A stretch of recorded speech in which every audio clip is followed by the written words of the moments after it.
Shambhu Jai Shiva. This is Basveshwar Kalgaonkar and you all of watching my YouTube channel Speak English with BK. Friends, how are you? I hope all of you guys are fine. May I right? Okay. Welcome back to my channel Speak English with BK.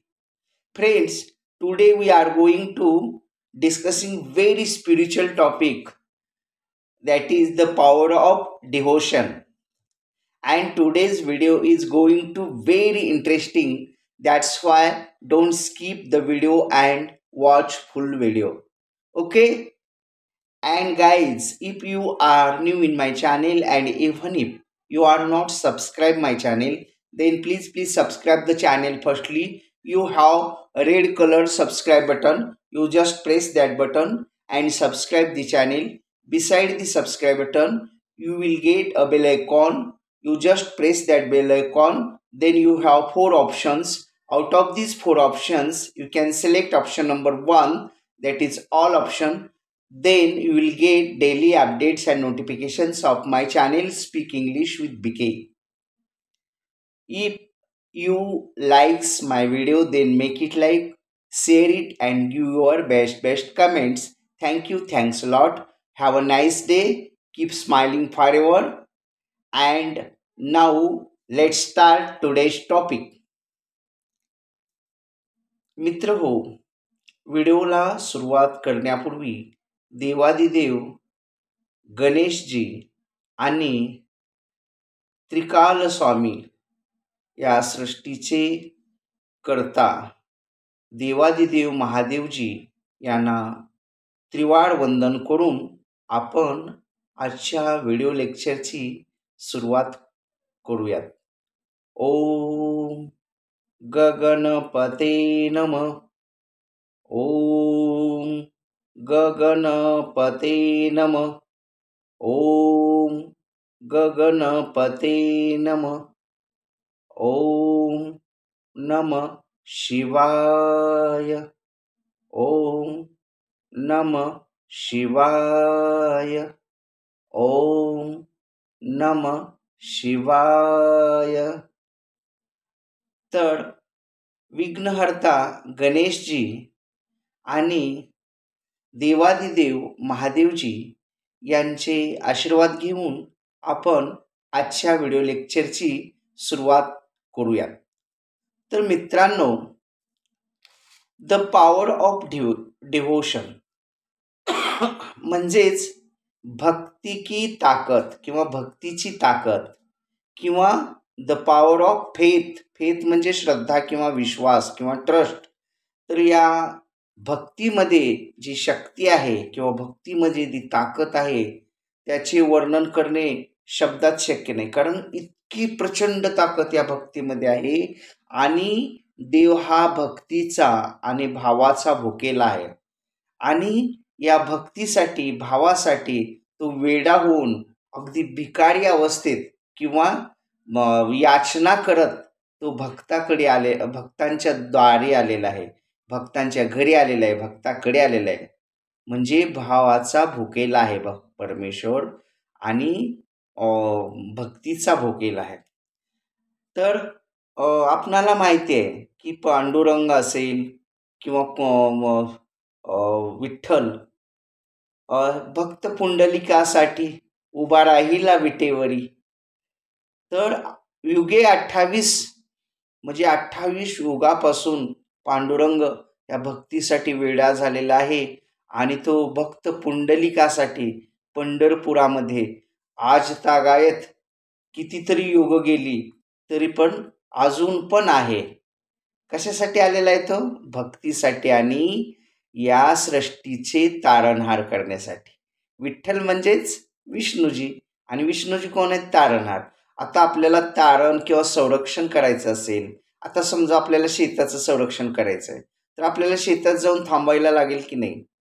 तसं पृथ्वीवर तारण करण्यासाठी, सज्जनांचं रक्षण करण्यासाठी, दुर्जनाचा विनाश करण्यासाठी आणि सृष्टीचं पूर्ण चक्र चालवण्यासाठी, तसेच सर्व म्हणजे जे काय आहे काय नाही हे सगळं त्याच्याकडं ह्या सृष्टीमध्ये लागणारं सृष्टीतलं, म्हणजे एखाद्या वर्षी दुष्काळ पडला किंवा लोकांचं गरानं काय, त्यांना काय पाहिजे आहे, म्हणजे सगळ्या लेकरांची जी हाक आहे, या हाकेला तात्काळ धावून येण्यासाठी पांडुरंग पृथ्वीवर आलेले आहेत आणि ते पंढरपुरामध्ये विठ्ठलाच्या रूपानं युगे 28 युग झालेले आहेत. आणि पुंडलिकाची मात्र भक्ती पाहून, मात्र म्हणजे आईची भक्ती केलेली पाहून, कारण आई ही साक्षात ईश्वराचं सगुण साकार रूप आहे. आ म्हणजे आत्मा, ई म्हणजे ईश्वर, ईश्वराचा आत्मा म्हणजे आई. आणि परमेश्वरानं प्रत्येकाच्या घरी साक्षात सगुण रूपात राहता यावं म्हणून आईची निर्मिती केलेली आहे. म्हणून जर कुणाला पण देव कुठं आहे किंवा देव मला बघितला नाही किंवा मला देव दाखवा म्हटलं, तर त्यानं जाऊन सरळ आपल्या आईचं दर्शन घ्यायचं. आई म्हणजेच देवाचं रूप आहे. ठीक आहे. तर देव हा भक्तीचा भुकेला आणि भावाचा भुकेला असल्यामुळं युगे 28 युग झालेले आहेत. तरी पण म्हणजे 28 युगापासून तो पंढरी नगरीत किंवा पंढरपुरामध्ये तो भक्तांचं तारण करण्यासाठी, भक्तांचं गराणं ऐकण्यासाठी, भक्ताच्या ज्या नवस सायास आहेत ते पुरवण्यासाठी तो थांबलेला आहे. आणि भक्त म्हणजे आपण सगळे परमेश्वराचे लेकर आहेत. विठू माझा लेकरवाळा, संगे गोपाळांचा मेळा. विठ्ठल, ह्या सगळी विठ्ठलाची लेकरं आपण मानवजात ही सगळी परमेश्वराची लेकरं आहेत. परमेश्वर आपला पिता आहे, परमपिता परमेश्वर, देवादिदेव महादेव किंवा शिवजी हे आपले परमपिता आहेत. आणि देहाचे माता पिता म्हणजे आपले आई वडील. तर वैकुंठ सोडून, विष्णूजी वैकुंठ सोडून आलेत, शिवजी कैलास सोडून. कैलास पर्वतावर शिवजी आहेत की नाही, म्हणजे कैलास तिथला वरचा कैलास सोडून आपल्या पृथ्वीवरच्या कैलास पर्वतावर शिवजी आलेले आहेत. वैकुंठ सोडून कोण आलेले भक्तीसाठी? पांडुरंग म्हणजेच विष्णूजी आलेले आहेत. या सुखा कारणे, या सुखा कारणे देव वेडावला, वैकुंठ सोडूनी संत सधनी राहिला, वैकुंठ सोडूनी संत सधनी राहिला. धन्य धन्य संतांचे सदन, तिथे नांदतो लक्ष्मी सहित नारायण. या सुखा कारणे देव वेडावला, वैकुंठ सोडूनी संत सदनी राहिला. तर या सुखा कारणे देव वेडावला, वेडावून गेलेला आहे देव. कशासाठी? या भक्तीसाठी, या भावासाठी. आणि तो वैकुंठ सोडून संत सदनी, संताच्या घरी राहिलेला आहे. आता एकनाथ महाराजाच्या घरी राहिला की नाही देव पांडुरंग? एकनाथाच्या घरी त्यानं कावडी म्हणजे कावडीवर पाणी आणलेलं आहे, म्हणजे सगळी कामं केली. जनीच्या घरी जातं ओढलेले आहे, जनीच्या घरी तू ओढलास जाते, जोडिलेस नाते पांडुरंगा, पांडुरंगा रे. संत गोरोबाची तुडविले बाळ, केला प्रतिपाळ पांडुरंग, पांडुरंगा रे. सावता माळ्याचे राखियले सेत, हंकारली मोठ पांडुरंगा, पांडुरंगा रे. संत चोखोबाचे ओढिलास ढोर, केला प्रतिपाळ पांडुरंगा, पांडुरंगा रे. बघा परमेश्वराने काय काय केलेलं आहे. सावता माळ्याचे शेत राखलेलं आहे, मोठ अंकारलेले आहे. गोरोबा काकाचा चिखल तुडून मडकी बनवण्यासाठी त्याला हे केलेलं आहे. त्या चिखलात गोरोबा काका एकदा तल्लीन होऊन स्वतःच लेकरू तुडवलं होतं. तर त्याचा प्रतिपाळ त्याला वाचवलेला आहे. तसेच एकनाथाच्या घरी कावडीनं पाणी आणलेलं आहे. किंवा मीरेसाठी विषाचा प्याला पिलेला आहे संत मीराबाईसाठी. जनीच्या घरी दळण दळलेलं आहे. तिच्या गोऱ्या लावलेल्या आहेत. आणि सज्जन कसाई जे होता त्याचं मटण म्हणजे मटण विक्री करू लागलेलं आहे. तसेच कबीराचे सेले विणू लागलेलं आहे. कबीराचे विणतो सेले कौशल्येचा रामबाई, कौशल्येचा राम. म्हणजे भक्तीच्या ह्या वेडापायी विणतो कबीराचे सेले कौशल्येचा रामबाई, कौशल्येचा राम. म्हणजे भक्तीसाठी वेडा होऊन. किंवा हे जे आपले शिवभक्त होते बघा, नरहरी सोनार. तर हे नरहरी सोनार हे फक्त शिवभक्त, इतर देवाकडचे त्यांनी नाव पण घेत नव्हते. फक्त शिव शिव शिव, शिवाचीच पूजा करणे पिंडीची, शिवाचीच आराधना करणे, शिवाचेच भजन करणे. म्हणजे शिवाशिव त्यांना दुसरं काय नाही, शिवभक्त होते ते. आणि त्यांच्या गावामध्ये एक श्रीमंत सावकार राहत होता. त्यांना लग्न होऊन 12 वर्ष झालती, परंतु त्यांना संतती नव्हती पोटाला. म्हणून त्यांनी विठ्ठलाकडे त्यांनी नवस बोलले होते की मला एक मुलगा होऊ दे किंवा मला संतती होऊ दे, मी तुला चांदीचा करदोडा वाहेन, अशी त्यांनी नवस केला होता विठ्ठलाकडे. आणि त्या नवसाला पाहून त्यांना एक चिरंजीव रत्न प्राप्त झाले, म्हणजे मुलगा झाला.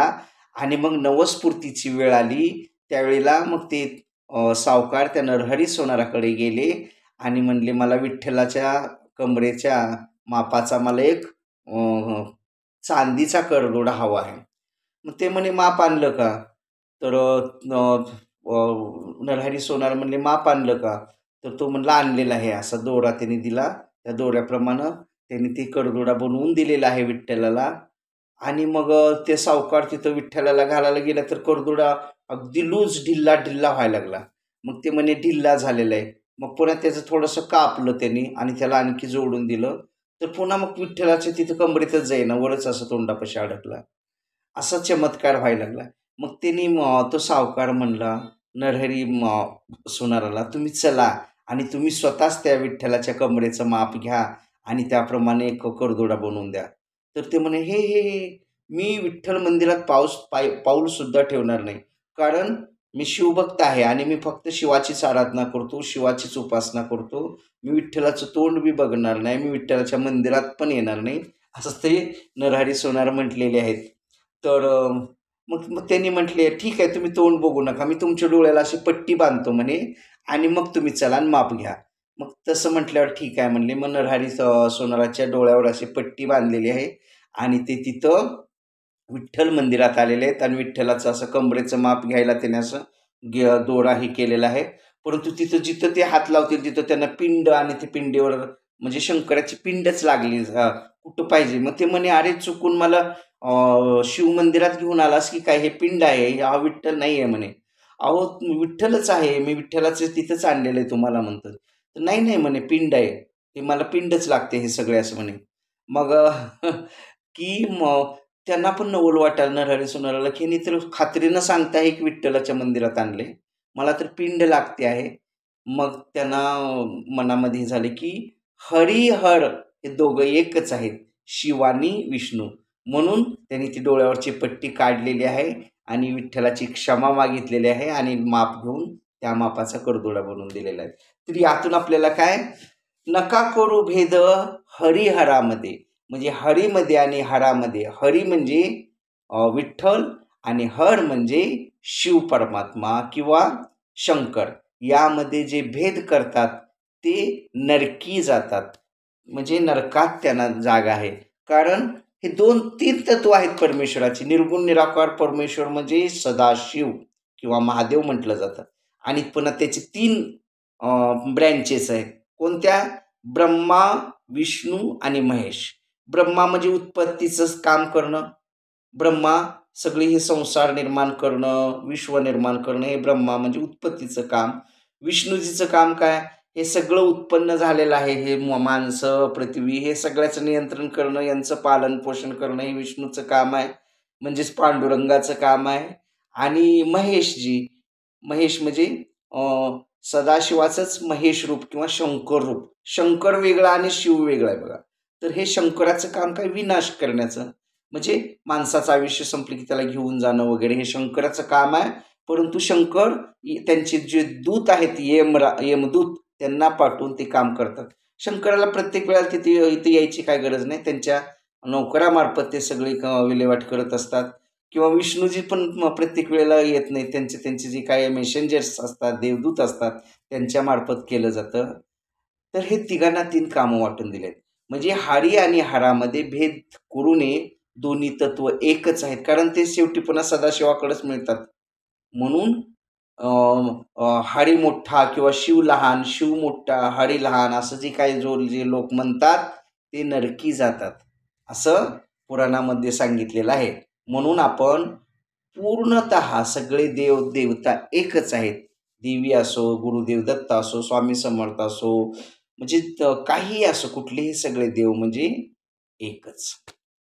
तर आजच्या व्हिडिओ लेक्चरमध्ये आपण एक विठ्ठल भक्त यांची कथा अभ्यासणार आहोत. त्या विठ्ठल भक्तांचं नाव आहे बोधले महाराज. बोधले महाराज म्हणजे मानकोजी बोधले महाराज. तर हे मानकोजी बोधले महाराज म्हणजे कोण, तर ते बार्शी तालुक्यातील धामणगाव गावचे हे आहेत. धामणगाव म्हणून गाव आहे बार्शी तालुक्यामध्ये. तर त्या गावचे बोधले महाराज यांचे मूळ आडनाव जगताप म्हणून त्यांना ओळखले जायचे. परंतु नंतर बोधले पाटील किंवा नुसतं बोधले म्हणून सुद्धा, म्हणजे आत्ताच्या काळात फक्त बोधले महाराज किंवा बोधले म्हणून त्यांना ओळखतात. तर हे मानकोजी बोधले हे बार्शी तालुक्यातील बार्शी तालुका म्हणजे बालाघाटच्या रांगेमध्ये बार्शी तालुक्यातील धामणगाव नावाचे गाव आहे. आणि तिथले ते महाराज आहेत. म्हणजे जवळजवळ हे 400 वर्षापूर्वीची कथा आहे. आज मी तिला तिथे बोधले महाराजाचं एक छानसं मंदिर तर बालाघाटातील धामणगावमध्ये हे विठ्ठल भक्त मानकोजी बोधले नावाचे विठ्ठल भक्त राहत होते. जवळपास 400 वर्षापूर्वीच्या काळातील ही कथा आहे. आणि आज मी तिला पण धामणगावामध्ये बोधले महाराजांचं एक छानसं मंदिर आहे गावामध्ये. आणि पंचक्रोशीत एक नावाजलेले विठ्ठल भक्त म्हणून त्यांची ख्याती होती. त्यांना एक मुलगा होता, त्याचं मानकोजी बोधले यांच्या मुलाचं नाव होतं यमाजी बोधले. आणि त्यांच्या सूनबाईचं नाव होतं भागीरथीबाई. आणि मानकोजी बोधले यांच्या पत्नीचं नाव होतं ममताबाई बोधले. तर एक अतिशय धामणगावातील एक घरंदाज, श्रीमंत असा आणि विठ्ठलाच्या भक्तीत सतत रममान असणारा हा घराणा. तर या घराण्यामध्ये मानकोजी बोधले हे विठ्ठल भक्त राहत होते. सारखं कुठलंही काम करताना, कार्य करताना ते विठ्ठल विठ्ठल विठ्ठल विठ्ठल करत ते कार्य करायचे. आणि त्यांचे आचरण अगदी देवतातुल्य, म्हणजे घरी येणाऱ्याला प्रत्येक जो कोणी असेल त्याचा व्यवस्थित पाहुणचार करणे, गोरगरिबाला अन्नदान करणे, शिवाय गावामध्ये सप्ताह उभे करणे, सप्ताहामध्ये पंक्ती घेणे, त्या पंक्तीमध्ये जो खर्च येतो तो देणे, जेवणाच्या पंक्ती त्यांच्यामार्फत चालवल्या जायच्या. किंवा एखाद्या गावातील एखाद्या मुलीचे लग्न जर अडलेले असेल तर त्याच्यासाठी काय आर्थिक मदत लागत असेल तर ती आर्थिक मदत देणे. म्हणजे असे चांगला घराणा आणि धार्मिक घराणा, म्हणजे कुठलंही भक्षण न खाणारे, म्हणजे मांस मच्छर वगैरे न खाणारे, म्हणजे माळकरी घराण्यातील असा हा घराणा. यांचे मूळ आडनाव जगताप होते, परंतु त्यांना बोधले पाटील किंवा आता हल्लीच्या काळात नुसतं बोधले असं संबोधतात किंवा ओळखतात. तर हे मानकोजी बोधले प्रत्येक वारीला जायचे, कुठलीही वारी ते चुकवत नसत. आणि ही कथा आहे 400 वर्षापूर्वीची. आणि त्यांचा मुलगा जो होता यमाजी बोधले आणि त्यांची सुनबाई ज्या होत्या त्या भागीरथीबाई बोधले. या भागीरथीबाई बोधले यांचं माहेर म्हणजे तुळजापूर तालुक्यातील काटी सावरगाव या गावच्या बाबाजी फंड पाटील यांच्या घराण्यातील या भागीरथीबाई या अतिशय सुशील, म्हणजे अतिशय सुंदर, देखण्या, सुशील आणि धार्मिक वृत्तीच्या होत्या. दिसायला एकदम सुंदर आणि खानदानी तेज त्यांच्या चेहऱ्यावर होतं. त्या जेव्हा उपवर झाल्या तेव्हा बाबाजी फंड पाटील यांनी त्यांचा विवाह धामणगाव येथील मानकोजी बोधले यांचे पुत्र यमाजी बोधले यांच्याशी त्यांचा विवाह लावून दिला. त्यानंतर त्या बोधले घराण्याच्या सुनबाई झाल्या. तिथंही गेल्यानंतर त्यांनी आपल्या दोन्ही घराला शोभेल असंच कार्य केलेलं आहे. म्हणजे दानधर्म करणे किंवा घरामध्ये धार्मिक वातावरण, विठ्ठल भक्ती करणे, गोरगरिबांची सेवा करणे, ह्या म्हणजे इतक्या मोठ्या घराण्यातील असूनसुद्धा त्यांना कुठलाही गर्व अभिमान नव्हता. त्या माळकरी वारकरी संप्रदायातील संस्कार असल्यामुळे त्यांच्या माहेरातलीच बाळकडू त्यांना अगदी धार्मिक वृत्तीचे बाळकडू त्यांना माहेरकडूनच मिळाले असल्यामुळे त्यांनी तिथंसुद्धा सर्वांची मनं जिंकून घेतलेली आहेत, घरातील माणसाची, गावातील माणसाची. आणि त्यांच्याकडे गावातील जे गावकरी आहेत किंवा गावातील लोक अगदी आदराने अदबीने पाहायचे. आणि त्यांच्याकडे एक आईच्या नजरेनं, मायेच्या नजरेनं, कारण त्यांनी प्रत्येकाकडे प्रत्येकाची जी काही नळ असेल, म्हणजे कुणी उपाशी असेल तर त्याच्यासाठी अन्नदान देणे, कुणाला पैशाची मदत हवी असेल तर त्याच्यासाठी आर्थिक मदत करणे, या सगळ्यामध्ये त्या अग्रेसर असायच्या. आणि त्यांचे जे सासरे होते मानकोजी बोधले हे प्रत्येक वारीला पंढरपूरला जात असत. कधीही वारी ते चुकवत नसत. आणि एकदा काय झालं, एक खूप मोठा भीषण दुष्काळ त्यावेळेला पडलेला होता. गावामध्ये गरीब लोकांना अन्नदशा झालेली, अन्न मिळत नव्हते किंवा अगदी खूपच वाईट परिस्थिती, बिकट परिस्थिती होती. त्यावेळेला मानकोजी बोधले यांनी आपल्या घरातील धान्याचा कोठा जो आहे कोठारे ते मोकळी करून गोरगरिबाला अन्नक्षत्र चालू केलं आणि लोकांना जगवलं. म्हणजे इतके पुण्यवान होते. परंतु काही काळानंतर त्यांनाच गरिबी अवस्था नंतर आलेली आहे. म्हणजे असं अन्नक्षत्र वगैरे चालू होतंच त्यांचा काळखंडा. परंतु तो दुष्काळ 4 ते 5 वर्ष चालल्यामुळे शेवटी मानकोजी बोधले ही सुद्धा गरीब अवस्था आल्यामुळं त्यांना अगदी मोलमजुरी करायला लागली किंवा अगदी लोकांच्या बांधावर वगैरे कामाला जायला लागले. तरीही त्यांनी आपली नीतिमत्ता ढळू दिली नाही. ते प्रत्येक वारीला पंढरपूरला जायचेच. मग एकदा पंढरपूरच्या वारीला एकादशी होती आणि ते वारीला निघत होते, परंतु त्यांच्याजवळ अगदी 1 पैसाही नव्हता. त्याही अवस्थेत ते म्हणले आता जे करतील ते पांडुरंग, म्हणून ते पंढरपूरला चालत वारीला जायचे. तर ते गेलेले आहेत. त्याच्या अलीकडे एक गाव होतं. तिथं त्यांनी एका झाडाची लाकडं तोडलेली आहेत आणि ती मोळी करून विकलेली आहे. त्याचे त्यांना 3 पैसे आले. तर ते 3 पैसे घेऊन ते पंढरपूरला गेले. त्यातील एका पैशाचे त्याने अभीर, बुक्का, तुळशीची माळ वगैरे घेतलेली आहे.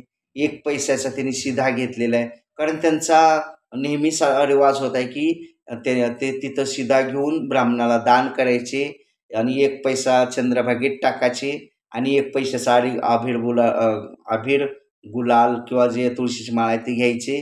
असं करून झाल्याशी त्यांची वारी पूर्ण होत नसत. मग या वारीला त्यांच्याकडे पैसे नसल्यामुळे त्यांनी ती मोळी विकून ते पैसे, त्यांना 3 पैसे आलते. त्यातील 1 पैशाचा अभीर, बुक्का घेतलेला आहे, तुळशीची माळ घेतलेली आहे. 1 पैशाचे जितकं काही धान्य येईल किंवा जितकं काही ते पीठ आलेलं आहे ते पीठ घेतलेलं आहे. आणि पुन्हा तिसरा राहिलेला पैसा तो चंद्रभागेत टाकलेला आहे. आणि ब्राह्मणाला दान दिल्याशिवाय त्यांना शिधा दिल्याशिवाय त्यांची वारी पूर्ण होत नसत. परंतु लीला काय झालेली आहे, त्या वारीला त्यांना एकही ब्राह्मण असं तिथं मिळेना झाला चंद्रभागेच्या तीरावर की त्याला हे शिधा दान द्यावं म्हणून. त्यावेळेला त्यांना खूप म्हणजे खूप असं दुःख झालेलं आणि त्यांनी धावा केलेला पांडुरंगा. मी दुपारपर्यंत झाले, परंतु एकही ब्राह्मण इथं याचक म्हणून आलेले नाही. त्यांना मी असं हे म्हणजे दान त्यांनी जे पीठ घेतलं होतं ते दान देण्यासाठी, परंतु एकही तिथं कुणीही ब्राह्मण येत नाही म्हणून ते चिंतेत पडलेले आहेत. आणि तो सीधा दान देण्यासाठी एकही ब्राह्मण मिळत नसल्यामुळे ते निराश झालेले आहेत आणि विठ्ठलाचा धावा करत आहेत. मग पांडुरंगाला ही गोष्ट समजली. मग पांडुरंगाने एका गरीब ब्राह्मणाचा वेश घेऊन तिथं आलेले आहेत आणि म्हणतात की कुणी आहे का दानधर्म करणारा, मला खूप भूक लागलेली आहे. मग हे ऐकल्यावर मानकोजी बोधले याला अतिशय आनंद झालेला आहे. ते म्हणतात ब्राह्मण बुवा इकडे या, आणि त्यांना ते शिदा देत आहेत.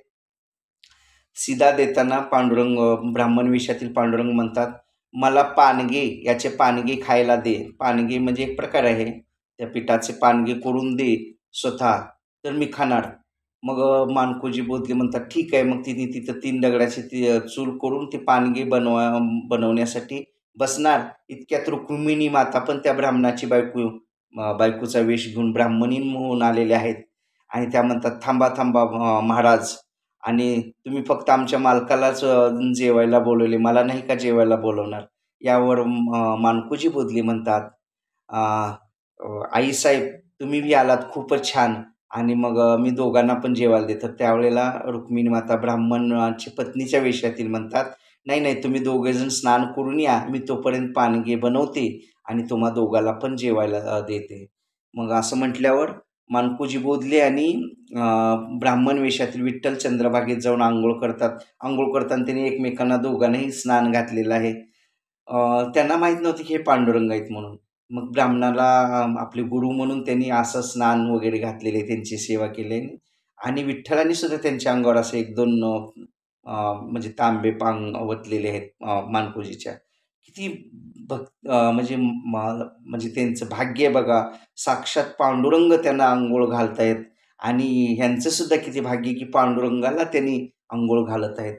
म्हणजे कितीतरी त्यांचं बहुत सुकृताची जोडी, कितीतरी सुकृत असेल, कितीतरी पुण्य असेल की पांडुरंगाला साक्षात अंघोळ घालण्याचं भाग्य त्यांच्या नशिबी आहे. तर बहुत सुकृताची जोडी म्हणून विठ्ठलू आवडी. म्हणजे हे सगळं मिळण्यासाठी सुद्धा सुकृत लागतं, पूर्वसंचित लागतं, पूर्व पुण्यही लागते, डिव्हाइन बँकेतलं पुण्य लागतं. तेव्हा ह्या सगळ्या गोष्टी घडतात. पांडुरंगाची, विठ्ठलाची किंवा आपल्या आईवडिलाची सुद्धा सेवा आपल्याकडून होणं, याच्यासाठी सुद्धा भाग्य लागतं. कुणाच्याही हातून सेवा होत नाही. ज्याच्या भाग्यात आहे त्यालाच आईवडिलाची सेवा मिळते आणि त्यालाच ते पुण्य मिळतं. ठीक आहे. तर मग ते दोघं अंघोळ करून आल्यावर रुक्मिणी मातेनं दोघांनाही ते पानगे खायला दिलेत आणि आपणही मग ते ब्राह्मण मानकोजी बोधले महाराज जे होते ते म्हटले, तुम्ही बी खा ना.